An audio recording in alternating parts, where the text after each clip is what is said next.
सबसे पहला चीज़ हम क्या क्या बोले थे, याद रखना है। सबसे पहला चीज़ जो याद रखना है सबसे पहला चीज़ जो याद रखना हम बोले थे के का वैल्यू याद रखना m ओमेगा स्क्वायर होता है, पहला चीज़। दूसरा चीज़ यहाँ ध्यान दो, टाइम पीरियड का जो एक पेरेंट फॉर्मूला होता है, सबसे पहला सबसे इम्पॉर्टेंट ये याद रखो, इसको ज़रूर याद रखो। अच्छा, यहाँ से तुम जो हो ओमेगा का वैल्यू निकाल सकते हो k/m का रूट, ऐसे हम लोग वैल्यू निकाल सकते हैं ओमेगा का, है ना, k/m का रूट। अब यहाँ पे फिर हम कर क्या सकते हैं कि ओमेगा का वैल्यू रख देंगे तो 2π√m/k आ जाएगा। तो ये दोनों ज़रूर याद रखना।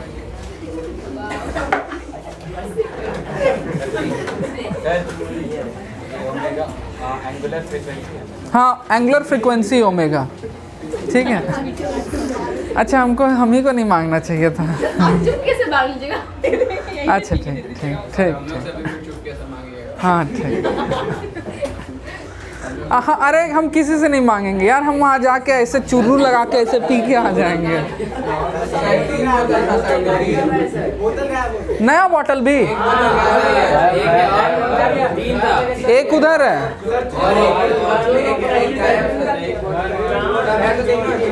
है तो पानी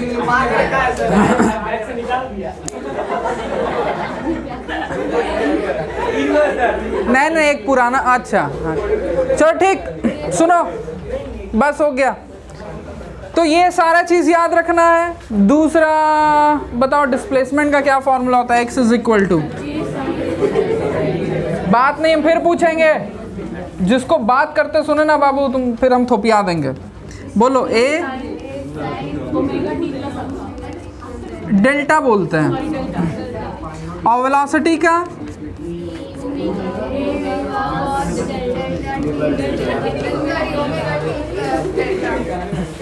ठीक है।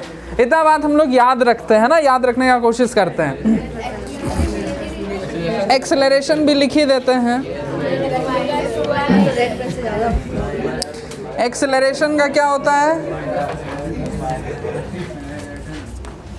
यही होता है, इतना बात याद रखेंगे। चलो, अब देखो, बहुत ही कॉन्सेप्चुअल पार्ट में हम लोग आ रहे हैं, ध्यान देना। अगर ध्यान नहीं दोगे तो प्रॉब्लम बहुत होगा समझने में, बहुत कॉन्सेप्चुअल पार्ट है। अच्छा, इसके बाद एक डेफिनेशन है फ्रीक्वेंसी का। फ्रीक्वेंसी क्या होता है? Number of oscillation in 1 second.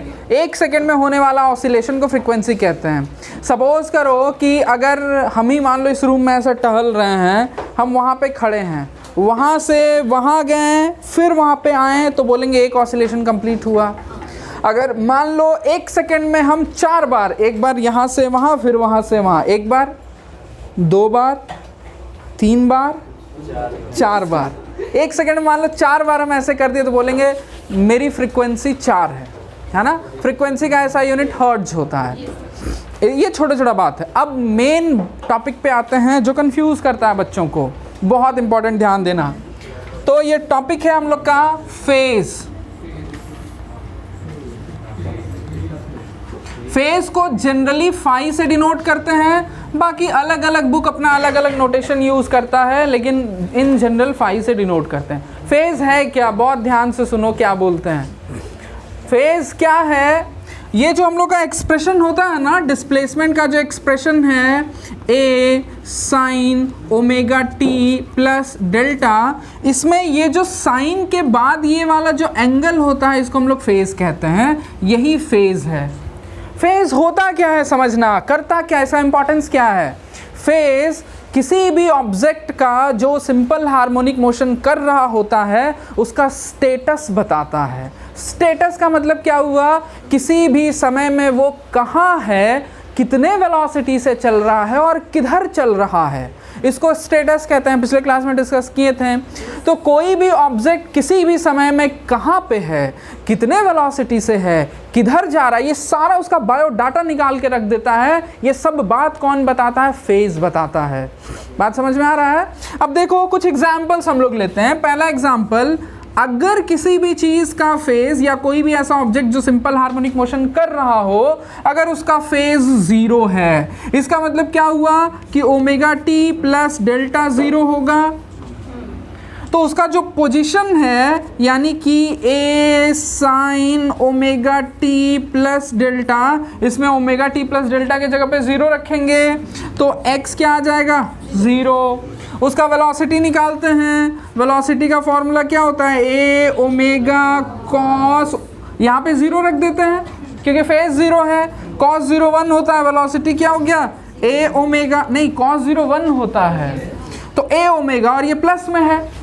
अब देखो इससे क्या पता चला, इससे पता ये चला कि इस सिंपल हार्मोनिक मोशन के दौरान, जैसे सपोज करो ऐसे एक ऑब्जेक्ट है, ये अगर एसएचएम कर रहा है, ये मीन पोजीशन है, सपोज करो ये मीन पोजीशन है, तो अगर किसी भी ऑब्जेक्ट का फेज 0 है तो ये क्या बात बताता है, ये बताया तुमको कि उसका पोजीशन 0 है जी, और उसका वेलोसिटी ए ओमेगा पॉजिटिव में है, मतलब ऑब्जेक्ट मीन पोजीशन पे है और ऑब्जेक्ट इधर जा रहा है, पॉजिटिव डायरेक्शन में जा रहा है।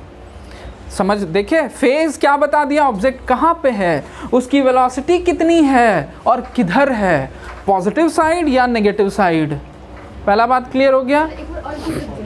हाँ, यहाँ पे हम 2-3 एग्जाम्पल देंगे अभी, तो सारे 4 एग्जाम्पल देंगे तो क्लियर तो हो ही जाएगा। मतलब फेज क्या बताता है कि ऑब्जेक्ट कहाँ पे है, पहला चीज, उसकी वेलोसिटी क्या है, कितनी है, और वो ऑब्जेक्ट जा किधर रहा है।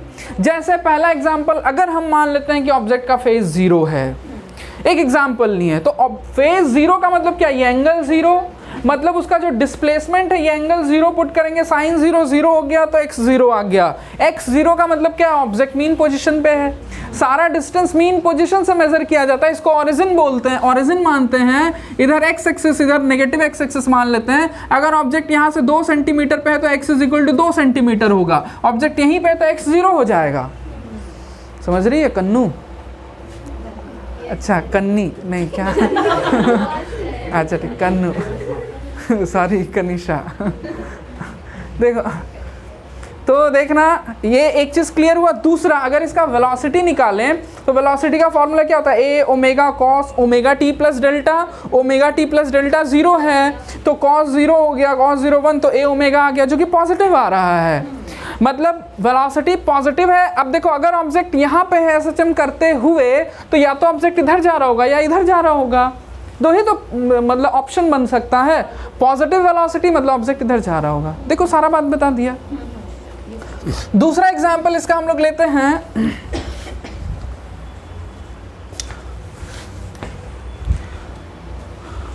रहने दो अच्छा थैंक यू। दूसरा एग्जांपल लेते हैं, अगर फेज सपोज करो π/2 है, अगर फेज π/2 है तो x क्या होगा जी, a साइन π/2, क्योंकि ओमेगा टी प्लस डेल्टा को π/2 रख दिए हैं, यानी x क्या आया a।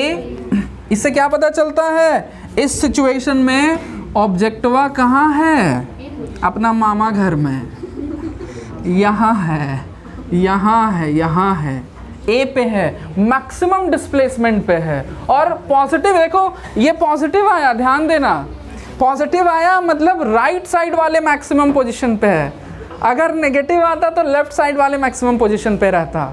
समझ रही है? अच्छा, और वेलोसिटी क्या आएगा जी, ए ओमेगा कॉस π/2 यानी 0, वेलोसिटी 0, तो डेफिनेटली एक्सट्रीम पोजीशन पे वेलोसिटी 0 हो जाता है है कि नहीं। थर्ड एग्जांपल लेते हैं, अगर फाई सपोज करो 2π है, एग्जाम्पल सॉरी पाई लेते हैं, 2π नहीं पाई लेते हैं, तो x क्या होगा जी, a sine pi, a sine pi, sine pi 0 होता है तो 0 आ गया ना, और velocity a omega cos pi -1 तो वेलोसिटी -a ओमेगा, मतलब इस सिचुएशन में ऑब्जेक्ट कहाँ पे है, बोलो जी शुभम, पोजीशन यहाँ पे है, यानी x 0 है, कहाँ x भुला गया, ओ x 0 है और GPS लगाना पड़ेगा, भुला जाता है। और वेलोसिटी a ओमेगा, लेकिन नेगेटिव। नेगेटिव का मतलब क्या हुआ, इधर जा रहा है। देखो कैसे सारा डिटेल कैसे निकल जा रहा है फेस पता रहने से। ये पता चल जा रहा है कि ऑब्जेक्ट कहाँ है, किधर जा रहा है और वेलोसिटी कितना है, सारा बात पता चल जा रहा है ना। अच्छा एक और एग्जांपल ले लेते हैं कि अगर भैया मेरा जो फेज है वो 3π/2 है, तो x क्या हो जाएगा, a sin 3π/2, ठीक है, x a sin pi plus अब 2 की जगह 3 लिखा गया गलती से, यही होगा ना, pi plus π/2, x is equal to, बताओ क्या होगा, पाई प्लस π/2, ठीक है, माइनस साइन π/2, ठीक है, x is equal to minus a, x निकल गया, वेलोसिटी 0 आ जाएगा, ठीक है। तो इससे क्या पता चला ऑब्जेक्ट कहाँ पे है, ऑब्जेक्ट का डिस्प्लेसमेंट जो है वो -a आ रहा है। -a का मतलब क्या हुआ, एकदम लेफ्ट साइड में है ऑब्जेक्ट, और लेफ्ट साइड में जाने पे एक्सट्रीम पोजीशन में वेलोसिटी तो 0 होता ही होता है। इसी तरह से क्या और उसका भी कर दें, क्या वेलोसिटी भी निकाल दें, उतना तो मैथ्स तुम लोग को आता है, बायोलॉजी वाले में करके दिखा दिए थे। अब देखो नेक्स्ट, अगर मेरा फेज 2π हो जाता है, हाँ अगर फेज 2π हो जाता है तो x क्या हो जाएगा, a sin 2π, फिर से 0, क्योंकि sin nπ 0 होता है ना जी, sin π 3π 4π 2π सब 0 होता है, ठीक है। तो ये x 0 हो गया और वेलोसिटी फिर से a ओमेगा हो जाएगा, मतलब ऑब्जेक्ट फिर से जो है यहीं पहुंच गया, ऑब्जेक्ट फिर से यहीं पहुंच गया, ठीक है, फिर से यहीं पहुंच गया और इधर जा रहा है, ऑब्जेक्ट का स्टेटस फिर से वही आ गया। बात समझ में आ रहा है, मतलब समझो फेज जैसे 2π बदलता है, यानी 2π बढ़ा, जैसे पहले फेज मान लो शुरू में फेज 0 लिए थे तो ऑब्जेक्ट कहाँ पे था, यहाँ पे था। ये किस चीज़ को डिनोट कर रहा है, ये डिनोट कर रहा है फेज 0 को, ये फेज π/2 को, ये फेज पाई, ये फेज 3π/2 और ये फेज 2π। तो देखो फेज में अगर तुम 2π का चेंज करते हो तो ऑब्जेक्ट फिर से वहीं पहुंच जाता है, 2π का चेंज किया उसका स्टेटस फिर से वही हो गया, फिर से उसका स्टेटस वही हो गया, है ना। तो 2π फेज में अगर 2π का चेंज आता है तो ऑब्जेक्ट का स्टेटस फिर से वही हो जाता है, ऑब्जेक्ट फिर से वहीं पहुंच जाता है, समझे। देखो कॉन्सेप्चुअल चीज़ था फेज, इसके बाद जो है फेज कांस्टेंट वो भी कॉन्सेप्चुअल चीज़ है, ध्यान देना। क्लियर हुआ आज था, ठीक है। चश्मा अच्छा नीचे रखा हुआ, ठीक ठीक है, ठीक मिटा दें, नोट्स तो है ही, लिखने का ज़रूरत नहीं है।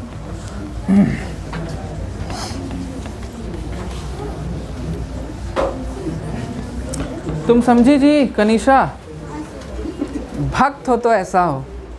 सरस्वती पूजा मनाने यहाँ से देवघर गई, वाह, तुम्हारे भक्ति पे सरस्वती माता आई थी कल मेरे सपने में, बोली थी ये लड़की प्रसन्न है हम इससे, इसको हम अपना वीणा दे देंगे।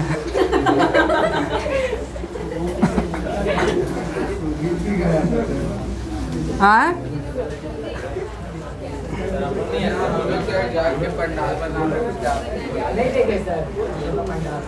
कहाँ का नहीं देखे बाबू, थोड़ा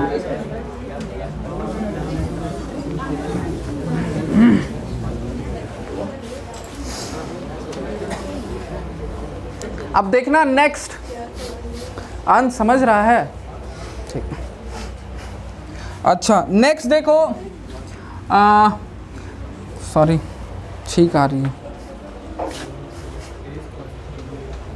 हाँ नहीं छींक आ रही थी। नेक्स्ट है फेज कांस्टेंट।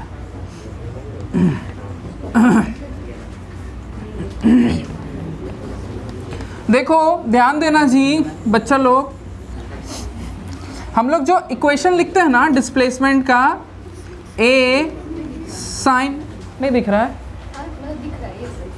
ए sine omega T plus delta, यहाँ पे जो डेल्टा होता है इसको कहते हैं फेज कांस्टेंट। बहुत ध्यान से सुनना, कई बुक में फेज को कोई सिंबल नहीं देता है और फेज कांस्टेंट को फाई लिख देता है, एनसीईआरटी में लिखा हुआ है, तो इससे कंफ्यूज मत होना। फेज क्या होता है, साइन या कॉस के बाद जो एंगल होता है उसको फेज कहते हैं, और ओमेगा टी से कुछ अगर जुड़ा हुआ है या सब्ट्रैक्टेड है तो उसको फेज कांस्टेंट कहते हैं।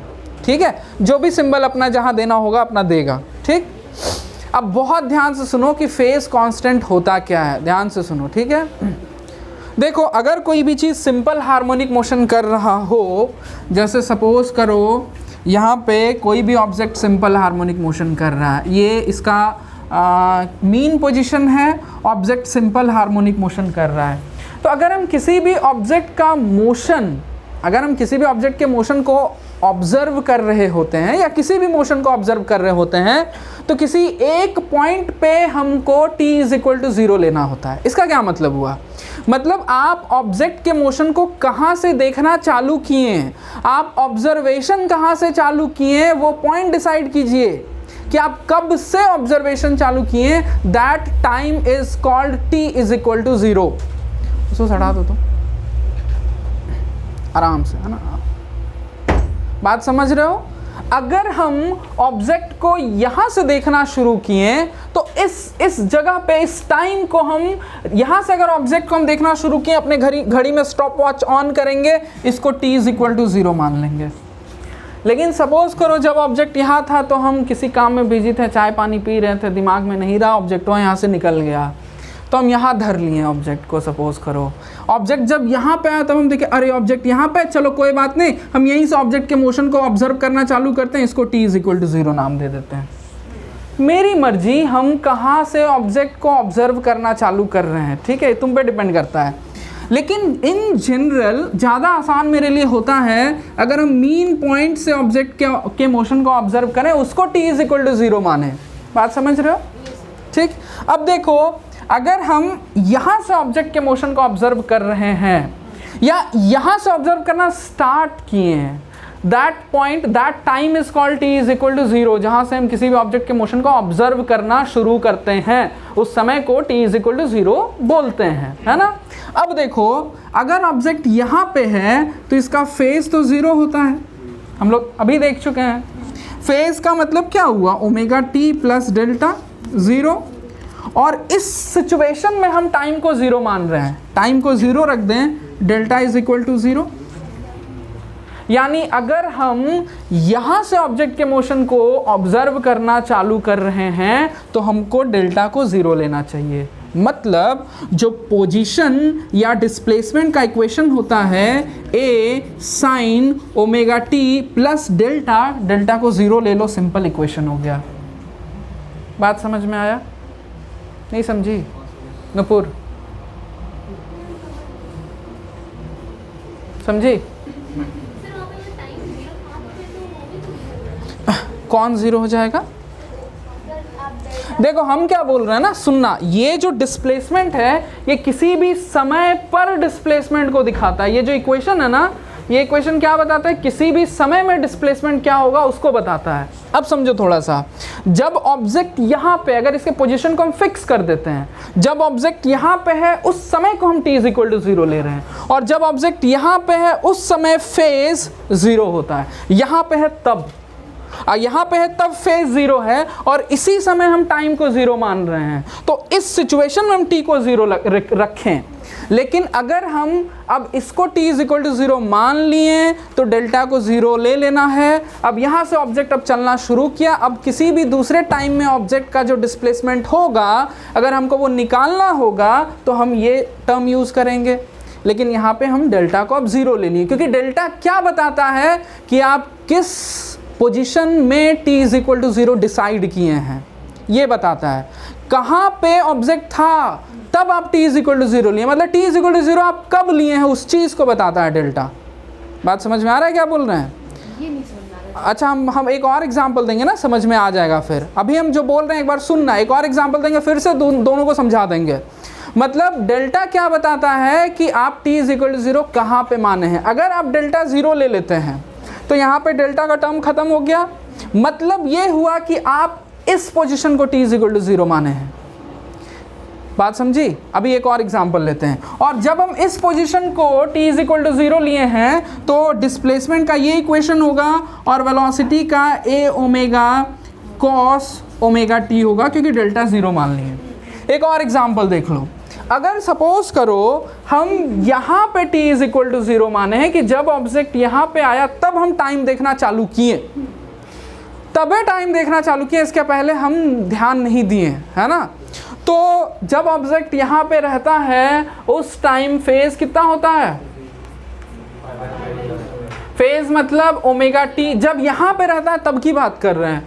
ओमेगा टी प्लस डेल्टा = π/2 और इसको t = 0 माने तो इस सिचुएशन में टाइम को 0 रख रहे हैं, डेल्टा = π/2।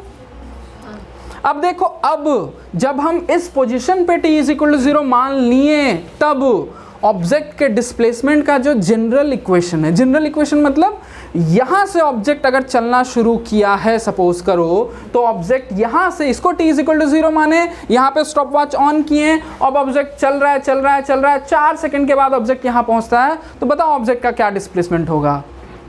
तो वो जनरल फॉर्मूला डिस्प्लेसमेंट निकालने का वो हो जाएगा x = a sin omega t plus π/2। बात समझी? अगर हम यहाँ पे t = 0 माने हैं कि ऑब्जेक्ट जब यहाँ पे था तब स्टॉप वॉच ऑन किए, अब ऑब्जेक्ट चल रहा है, बताओ 2 सेकंड में ऑब्जेक्ट कहाँ पे पहुँचा, तब हम डिस्प्लेसमेंट के लिए ये फॉर्मूला यूज़ करेंगे। लेकिन अगर ऑब्जेक्ट यहाँ से चलना शुरू किया, यहाँ t = 0 माने हैं और यहाँ से ऑब्जेक्ट चलना शुरू किया है, तब पूछेगा बताओ डिस्प्लेसमेंट 4 सेकंड में 2 सेकंड में कितना हुआ, ये फॉर्मूला यूज़ करेंगे। बात समझ रहा है? अब देखो थोड़ा ध्यान देना यहाँ पे, है ना, यहाँ पे देखना, ये इसको लिख सकते हैं sin 90 + थीटा। तो sin 90 + थीटा क्या होता है? तब के लिए डिस्प्लेसमेंट का ये फॉर्मूला हो गया। और वेलोसिटी का क्या फॉर्मूला हो गया? इसको सीधा सीधी डिफरेंशिएट कर दो जी।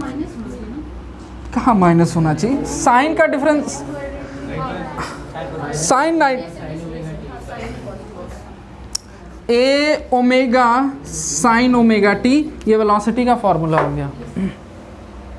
मतलब समझो हम इसको समराइज कर रहे हैं, इस चीज़ को, सब चीज़ नोट्स में लिखा हुआ है। ये आप पे डिसाइड, आप पर डिपेंड करता है कि जब कोई भी ऑब्जेक्ट सिंपल हार्मोनिक मोशन कर रहा हो तो आप किस पोजीशन को t = 0 लेते हैं, आप पे डिसाइड करता है। आप किसको ओरिजिन मान रहे हैं, एक तरह से ये बात है, आप किसको ओरिजिन मान रहे हैं, आप कहाँ पे टाइम को 0 रख रहे हैं, ये आप पे डिपेंड करता है। अगर आप ऑब्जेक्ट के मोशन को यहाँ से देखना चालू कर रहे हैं तो आप डिस्प्लेसमेंट का ये इक्वेशन लिखिए, a sin omega t, velocity का a omega cos omega t लिखिए। लेकिन अगर आप ऑब्जेक्ट को यहाँ से देखना चालू किए, यहाँ से नहीं चालू किए, यहाँ से चालू किए ऑब्जेक्ट को देखना, तब आप डिस्प्लेसमेंट का equation a cos omega t लीजिए, वेलोसिटी का -a omega sin omega t लीजिए। बात समझ में आ रहा है? क्या बोले? बोलो। देखो इसलिए हम बोले कॉन्सेप्चुअल चीज़ है, समझना, और इससे क्वेश्चन रहता है, और अगर इससे क्वेश्चन रहता है तो बच्चा लोग थोड़ा भक कर जाता है, दिमाग थोड़ा भकुआ जाता है। लेकिन अगर अगर अगर ध्यान में है ये बात तो कोई बड़ी चीज़ नहीं है ना। तो क्या हुआ, ध्यान से सुनना, बात यहाँ पे ये है कि डिस्प्लेसमेंट का इक्वेशन ये भी है और डिस्प्लेसमेंट का इक्वेशन ये भी है, ठीक है। लेकिन ये इक्वेशन तब है जब ऑब्जेक्ट के मोशन को हम यहाँ से देखना चालू कर रहे हैं, इसको t = 0 लिए हैं। लेकिन अगर ऑब्जेक्ट के मोशन को यहाँ से देखना चालू किए, इसको t = 0 लिए, तो डिस्प्लेसमेंट का इक्वेशन ये है। यानी ये दोनों इक्वेशन ही सिंपल हार्मोनिक मोशन को रिप्रेजेंट करता है। चाहे ये लिखो चाहे ये लिखो, तुम्हारी मर्जी, कोई गलत नहीं कर पाएगा। बात समझ रहे हो क्या बोल रहे हैं आयुष? ठीक है, तो ये बात ध्यान में देना। मतलब फेज़ क्या बता रहा है? फेज़ ये बता रहा है कि आप कहाँ पे t = 0 लिए हैं, मतलब किस जगह से आप ऑब्जेक्ट के मोशन को ऑब्जर्व करना चालू किए, ये बात बताता है फेज़। क्लियर है? ठीक है। तो NCERT में ये वाला यूज़ करता है क्योंकि NCERT यहाँ पे सुतल था, जब ऑब्जेक्ट यहाँ पे आ गया तब जगह और यहाँ से देखना चालू किया, ठीक है। एच.सी. वर्मा थोड़े बूढ़े हैं, पहले ही जाग चुके थे, वो यहाँ से ऑब्जेक्ट के मोशन को ऑब्जर्व कर रहे हैं, तो वो ये लेते हैं, ठीक है। तो अच्छा, फिर बाकी और बुक्स में ये चीज़ क्लियर भी नहीं किया, लेकिन एच.सी. वर्मा ये बात क्लियर कर दी है, ठीक है। एनसीईआरटी में भी है क्लियर, हम पढ़े नहीं। हाँ, एक एग्जाम्पल लिए, अगर फाई को हम 90 ले लेते हैं तो ऑब्जेक्ट यहाँ पे रहता है ना। देखो फेज में जो सेकंड एग्जाम्पल है कि अगर फेज π/2 है तो ऑब्जेक्ट कहाँ पे है, यहाँ पे है। तो अगर फेज का मतलब ये चीज़ अगर 90 है और टाइम यहाँ पे हम 0 ले रहे हैं इस सिचुएशन में, तो टाइम 0 तो ये 0 तो डेल्टा 90 आ गया, बस ये समझा। अगर हम ऑब्जेक्ट के डिस्प्लेसमेंट का ग्राफ बनाएं उसके फेज के टर्म्स में, फेज के रिस्पेक्ट में या टाइम के रिस्पेक्ट में, तो देखो बहुत ध्यान से इस चीज़ को सुनो, बहुत बच्चा कंफ्यूज करता है, छोटा छोटा बच्चा, बड़ा बड़ा बच्चा भी कंफ्यूज करता है। किस में कंफ्यूज करता है, किस चीज़ में कंफ्यूज करता है, ज़रा ध्यान से सुनना। प्रॉब्लम क्या है, देखो अगर कोई भी ऑब्जेक्ट सिंपल हार्मोनिक मोशन कर रहा है, बहुत ध्यान से सुनना जी, अगर कोई भी ऑब्जेक्ट सिंपल हार्मोनिक मोशन कर रहा है तो उसका डिस्प्लेसमेंट जो होगा और उसका जो फेज होगा, एक चीज़ मेरी, फेज क्या होता है, फेज होता है omega T plus delta, this is called phase. अगर टाइम बढ़ेगा तो फेज भी बढ़ेगा, या टाइम बदलेगा तो फेज बदलेगा, क्योंकि फेज है क्या, ओमेगा टी प्लस डेल्टा। तो हम क्या कर रहे हैं, हम डिस्प्लेसमेंट और फेज या टाइम का एक ग्राफ बना रहे हैं। तो देखो हम कैसे ऑब्जर्व करें, बहुत ध्यान से देखना। ऑब्जेक्ट एसएचएम कर रहा है, हम यहाँ से देखना चालू किए, बहुत ध्यान से देखना, पूरा कहानी बदल जाता है। आप कहाँ से देखना चालू करते हैं, इस पे हम यहाँ से देखना चालू किए हैं, ठीक है। यहाँ पे जब ऑब्जेक्ट रहता है तो फेज 0 रहता है, टाइम भी 0 है, हम यहाँ पे टाइम 0 माने हैं। जैसे जैसे टाइम बढ़ रहा है ऑब्जेक्ट आगे बढ़ रहा है, डिस्प्लेसमेंट बढ़ रहा है, डिस्प्लेसमेंट बढ़ रहा है। जैसे फेज π/2 हो जाता है, फेज 0, जैसे फेज π/2 हो जाता है ऑब्जेक्ट मैक्सिमम डिस्प्लेसमेंट पे चला जाता है। बात समझ में आ रहा है ना। उसके बाद फिर जैसे ये पीछे आता है, पीछे आता है, पीछे आता है, जब दोबारा यहाँ पे अच्छा, शुरू में यहाँ पे मोशन वेलोसिटी इधर था, फेज वाला डायग्राम देखो जो बनाए थे अभी इस साइड में, फेज वाला। दोबारा से जब ये यहाँ पे आता है, दोबारा से जब ये यहाँ पे आता है, ये इधर रहता है, तो फेज कितना होता है जी, नेगेटिव होता है। फाई क्या, फाई का वैल्यू बताओ क्या होता है, देखो थोड़ा फिगर देखो, फिगर देखो ना, वहाँ लिखा हुआ है ना, पाई होता है ना। अब थोड़ा इन चीज़ों को समझना, थोड़ा बात को समझो। हम ग्राफ बना रहे हैं, ग्राफ कैसे बना रहे हैं, देखो ऑब्जेक्ट का फेज 0 है यहाँ पे, है ना। यहाँ पे हम सपोज करो इसको यहाँ पे पाई दे देते हैं, कहाँ π/2 आता है, 0 से π/2, π/2 से रिपीट हुआ यहाँ पाई। तो ग्राफ में बोल रहा है, अभी हम बनाए कहाँ बाबू, देख तो लो, सब्र करो। हाँ, इसको 2 पाई ले लेते हैं, यहाँ पे 3 पाई ले लेते हैं। जस्ट इसके बीच में जो है सो π/2 होगा, यहाँ पे 3 π/2 होगा, यहाँ पे 5 π/2 होगा, यहाँ पे चलो उधर नहीं देख रहे हैं। तो होता क्या है, थोड़ा सा हम सुंदर बनाने का कोशिश कर रहे हैं। ये तुम्हारा एम्पलीट्यूड है मैक्सिमम, ये एम्पलीट्यूड है पॉजिटिव में, ठीक है। तो ग्राफ जो है कुछ ऐसा हो रहा है अपना,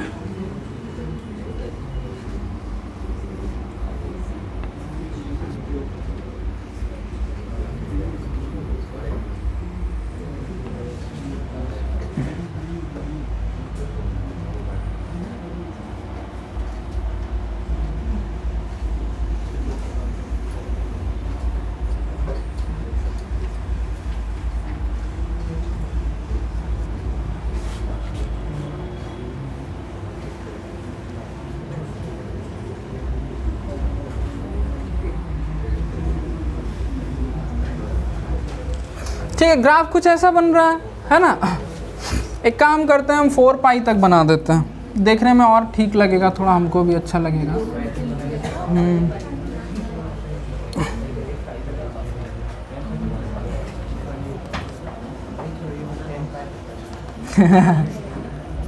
तो बैठ के यही खाली करते रहेंगे हम। अब बोलेगा सर उधर दीवार में सटा दीजिए, अच्छा लगेगा देखने में।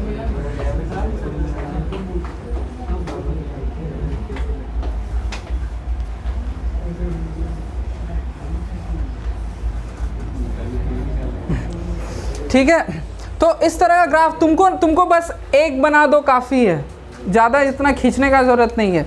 मतलब क्या हुआ, ज़रा ध्यान देंगे हम लोग कि जैसे जैसे टाइम बढ़ रहा है, मान लो इसको हम t=0 लेते हैं। देखो अगर यहाँ पे t=0 लोगे तो ग्राफ अलग हो जाएगा। इसको t=0 ले रहे हैं तो जैसे जैसे टाइम बढ़ रहा है, ऑब्जेक्ट का डिस्प्लेसमेंट बढ़ रहा है, ग्राफ देखो बढ़ रहा है बढ़ रहा है बढ़ रहा है बढ़ रहा है, मैक्सिमम हो जा रहा है यहाँ पे डिस्प्लेसमेंट। यहाँ पे डिस्प्लेसमेंट +a हो जा रहा है।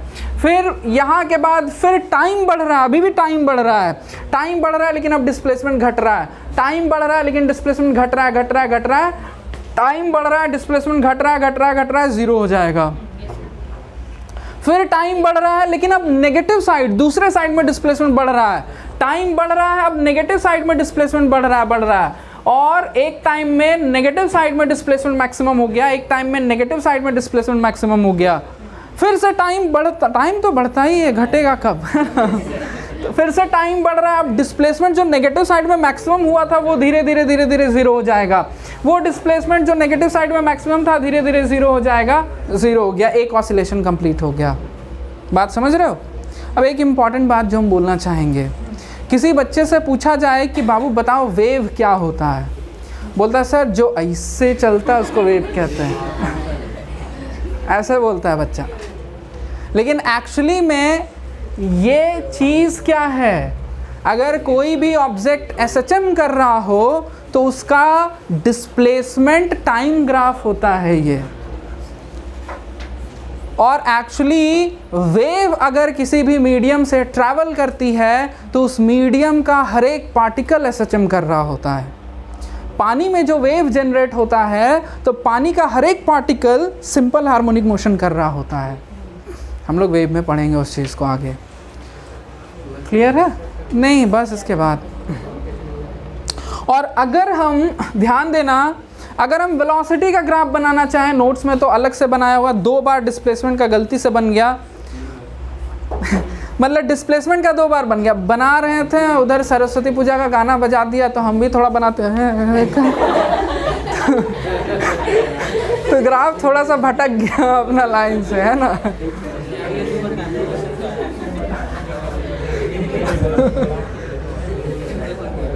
अब थोड़ा ध्यान देना।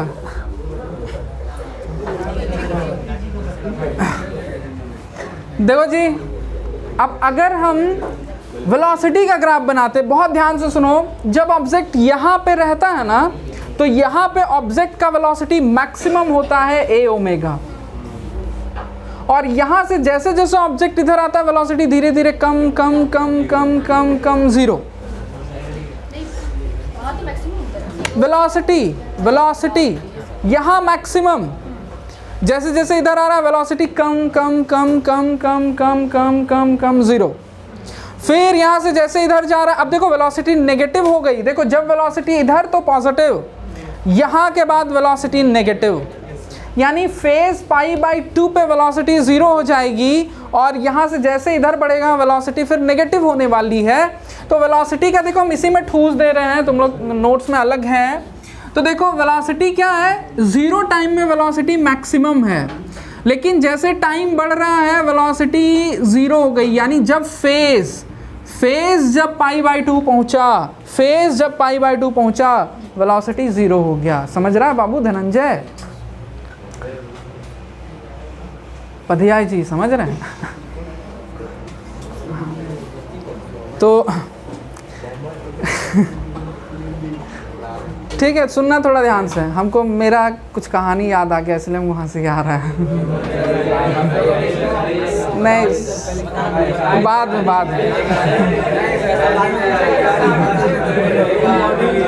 नहीं नहीं नहीं, बोलने जैसा बात नहीं, इसीलिए ध्यान दो यहाँ।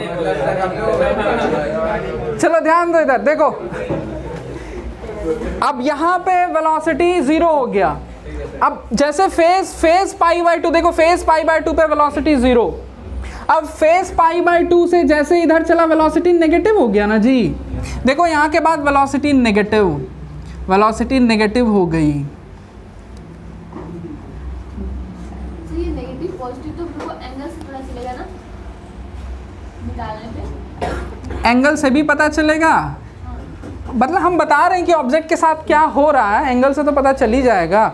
तुम प्रॉपर वेलोसिटी निकाल लो, टाइम किस टाइम में वेलोसिटी क्या है तुम उस इक्वेशन में पुट करके निकाल सकती हो, उसमें क्या आराम से निकाला जा सकता है। ठीक है, हम बस ग्राफ, एक जनरल ग्राफ बता दे रहे हैं। अब फिर से देखो पाई पे यानी कि ऑब्जेक्ट जैसे यहाँ पे आएगा वेलोसिटी फिर से मैक्सिमम लेकिन नेगेटिव साइड। सुन रहे हैं जी? मतलब जैसे ये यहाँ पे आया, पाई पे आया, वेलोसिटी फिर से मैक्सिमम लेकिन नेगेटिव साइड में। इसी तरह से फिर से ये जैसे 3π/2 पे आया है ना, जैसे फिर से यहाँ पे आया वेलोसिटी फिर से 0। यही सिचुएशन चलता रहता है अपना, ऐसे चलता रहता है। ये वेलोसिटी को दिखा रहा है मतलब, और ये डिस्प्लेसमेंट को दिखा रहा है। एक और बनाते हैं, रहने थक गए हमरे, हाथ दुखा गया। अब आगे बढ़ते हैं बेटा, ठीक है? छोड़ दो ना कहानी, ठीक है? अब ध्यान से सुनो, इतना बात समझ में आ गया। अब कुछ क्वेश्चंस पे आते हैं हम लोग, ध्यान देना। एक साइंटिस्ट था, वो इस बात को प्रूफ किया था, हम लोग प्रूफ नहीं करेंगे, कि कोई भी ऐसा फंक्शन, सुनो जी मेरा बात सुनो, कोई भी ऐसा फंक्शन जो साइन या कोसाइन के सुपरपोजिशन से बने, सुपरपोजिशन का मतलब साइन और कोसाइन के सम या सब्ट्रैक्शन से बने, वो पीरियोडिक फंक्शन होता है। मतलब हर पीरियोडिक फंक्शन को साइन और कोसाइन के टर्म्स में लिखा जा सकता है, ठीक है? अगर कहीं तुमको कोई भी ऐसा फंक्शन दिख जाए, जैसे कि एग्जांपल हम लोग लेते हैं, एक फंक्शन है, सपोज करो लिखा हुआ है sin ωt plus cos ωt, पूछ रहा बताओ ये पीरियोडिक है क्या? हाँ पीरियोडिक है। क्यों? क्योंकि ये एक साइन और एक कोसाइन को ऐड करने से बना है। ध्यान देना जो हम बोल रहे हैं, बहुत ध्यान से। कोई भी ऐसा फंक्शन जो साइन और कोसाइन के सुपरपोजिशन से बनता है वो पीरियोडिक होता है।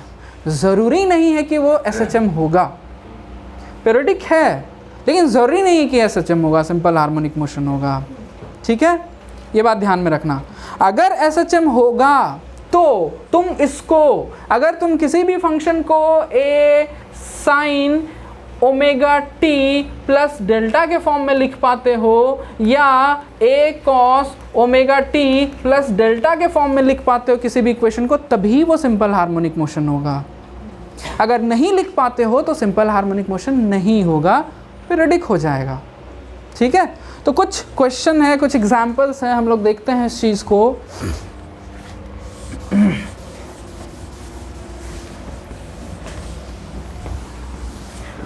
पहला तो यही है, क्वेश्चन में ये बोल रहा है ना कि तुम ये बताओ कि दिए गए फंक्शंस में से कौन सा फंक्शन पीरियोडिक है और कौन सा फंक्शन पीरियोडिक नहीं है।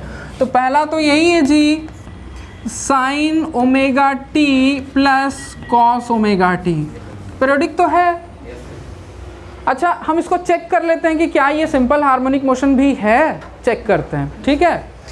देख रहा, हम क्या करते हैं, ऊपर नीचे इसको √2 से, मतलब √2 से मल्टीप्लाई और √2 से डिवाइड कर देते हैं सेम फंक्शन को।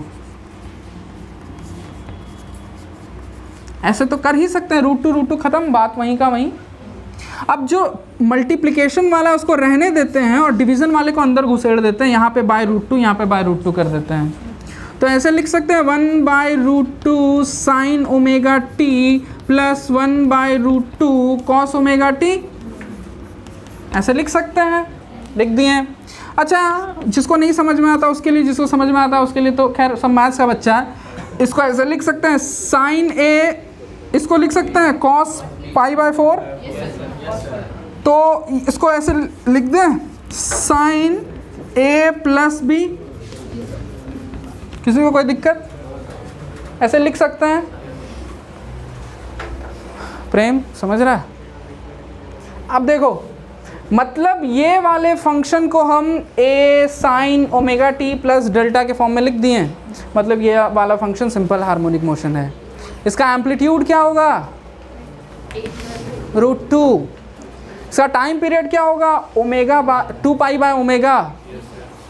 ध्यान देना, टी के पहले जो है वो ओमेगा कहलाता है। जो है, यहाँ पे मान लो अगर 5 ओमेगा लिखा हुआ रहता तो 5 ओमेगा ओमेगा कहलाएगा, यानी एंगुलर फ्रिक्वेंसी कहलाएगा। ठीक है, टाइम के पहले जो है वो एंगुलर फ्रिक्वेंसी कहलाएगा।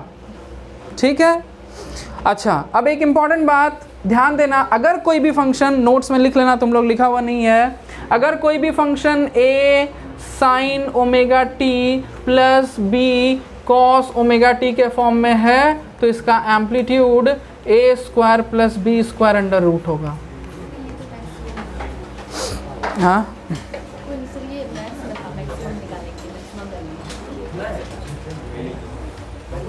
लिख लो, लिख लो, कहीं लिख लो इसको।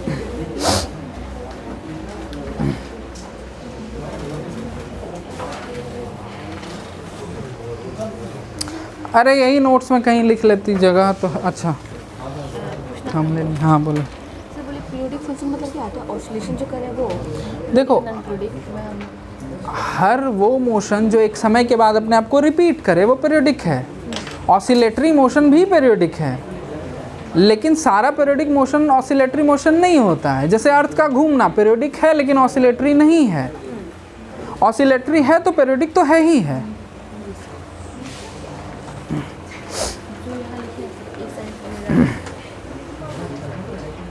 नहीं लिखा हुआ, नहीं लिखा, ये वाला चीज़, ये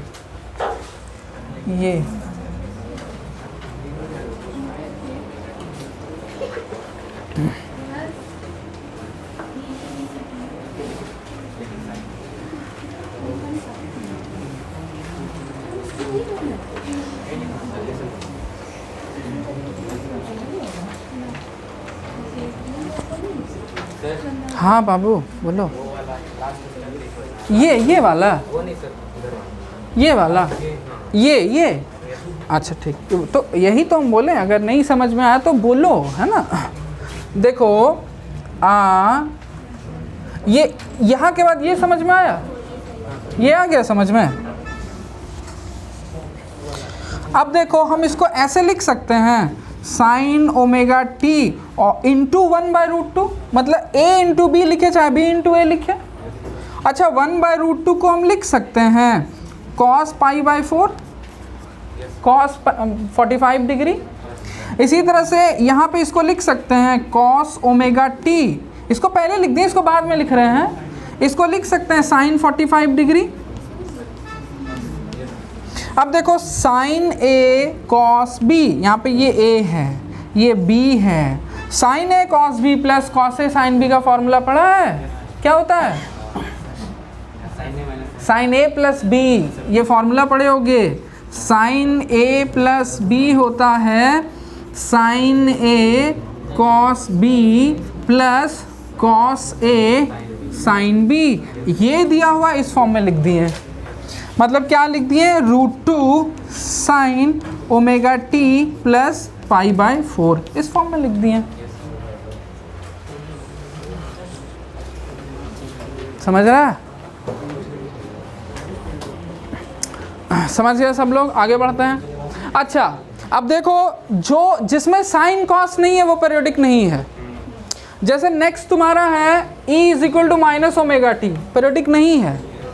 कुछ भी लॉग, कुछ भी लेंथ, कुछ भी एनीथिंग। वो सेकंड नंबर में sin ωt plus cos 2ωt plus sin 4ωt। हाँ अब उस पे आते हैं, वो है। अगर कोई भी फंक्शन साइन कॉस के सम के फॉर्म में या सब्ट्रैक्शन के फॉर्म में है तो वो है, बिल्कुल सेकंड वाला। कितना भी हो सकता है, कुछ भी हो सकता है। अच्छा एक इम्पॉर्टेंट बात, इसका हम टाइम पीरियड निकाल सकते हैं ना जी। टाइम पीरियड 2 π/ω, पहला वाला का मिटाते हैं, आगे बढ़ते हैं। वैभवी क्लियर है?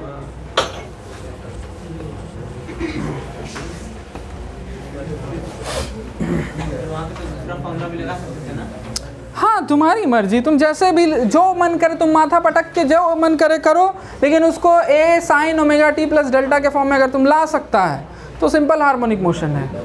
ठीक है, मतलब पहला वाला जो दिया है वो पेरियोडिक मोशन भी है और एसएचएम भी है, दोनों है ना। लेकिन जो सेकंड नंबर में दिया हुआ क्वेश्चन क्या है जी, बोलो तो साइन ओमेगा टी प्लस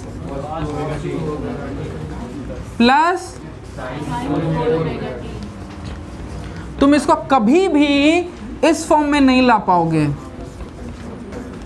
इस फॉर्म में तुम नहीं ला पाओगे इसको कभी भी, किसी जन्म में नहीं। तो ये एसएचएम नहीं है, सिंपल हार्मोनिक मोशन नहीं है, लेकिन ये साइन कॉस साइन का सम है तो पेरियोडिक है।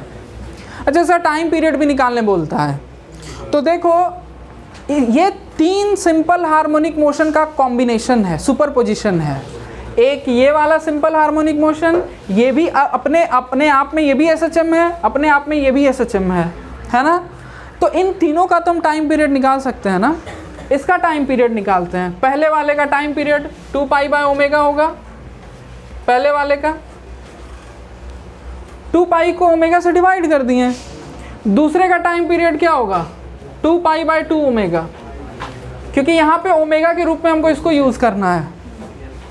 तो कितना हुआ, अच्छा देखो तो ये टी का आधा है, टी देखो क्या है 2 पाई बाय ओमेगा, ये खाली पाई बाय ओमेगा आ रहा है, तो टी का तो आधा हुआ ना जी। अरुण सही बोले ना, गलत बोलेंगे तो बताना, ठीक है। नेक्स्ट थर्ड वाले को देखते हैं। थर्ड वाले का बताओ टाइम पीरियड, बोलो जल्दी। 2 पाई बाय 4 ओमेगा, क्योंकि इसके लिए ओमेगा 4 ओमेगा है धनंजय। पाई बाय 2 ओमेगा मतलब इसका ये 1/4 है ना जी। इसमें सबसे बड़ा टाइम पीरियड किसका है, ऊपर वाला, यानी इसका सबसे बड़ा टाइम पीरियड है। अगर इस तरह से फंक्शन रहे कि 3-4 फंक्शन सम के फॉर्म में रहे, उसमें से जिसका सबसे बड़ा टाइम पीरियड होता है ना, इस कॉम्बिनेशन से बने हुए जो रिजल्टेंट फंक्शन है उसका भी टाइम पीरियड वही होता है। मतलब सबसे बड़ा टाइम पीरियड ही कॉम्बिनेशन से बने हुए फंक्शन का टाइम पीरियड होता है। यानी इसका टाइम पीरियड क्या हो जाएगा 2 पाई बाय ओमेगा। बात समझ में आया, ठीक। नेक्स्ट आते हैं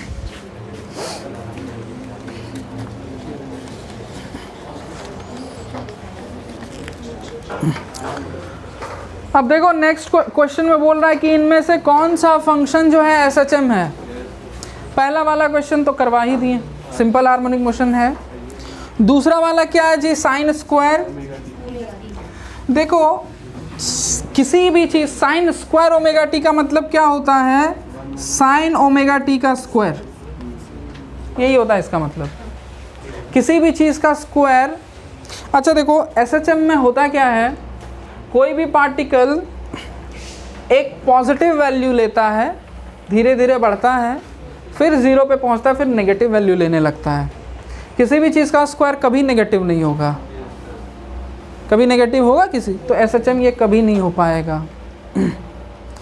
लेकिन पेरियोडिक है, ठीक है, पेरियोडिक है ये। अच्छा इसका अगर टाइम पीरियड निकालने बोले तो तुम ऐसे कर सकते हो।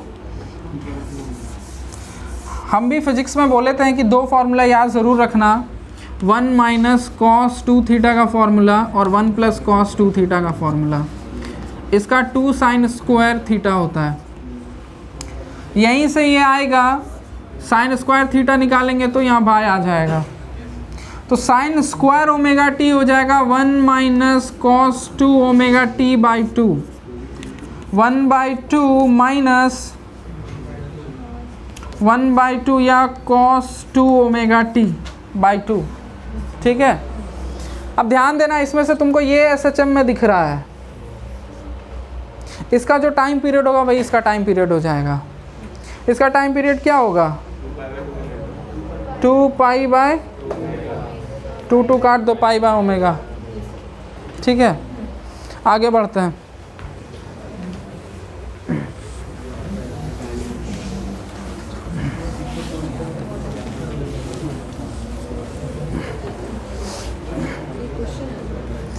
इसके बाद क्वेश्चन है क्या?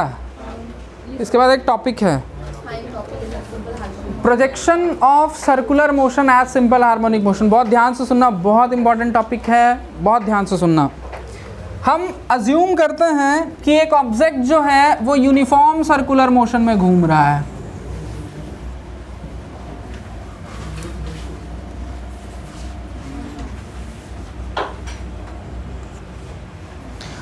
यहाँ पे ऑरिजिन ले लेते हैं, इसको एक्स एक्सिस ले लेते हैं, इसको वाई एक्सिस ले लेते हैं। बहुत ध्यान से सुनना। Object t is equal to 0 पे ऑब्जेक्ट को यहाँ पे मानते हैं कि जिस टाइम में और ये चलना शुरू किया, हम यहाँ मानते हैं यहाँ से चलना शुरू किया वो, ठीक है। इसका जो पोजीशन वेक्टर होगा कुछ ऐसा होगा, ये 0 टाइम में है।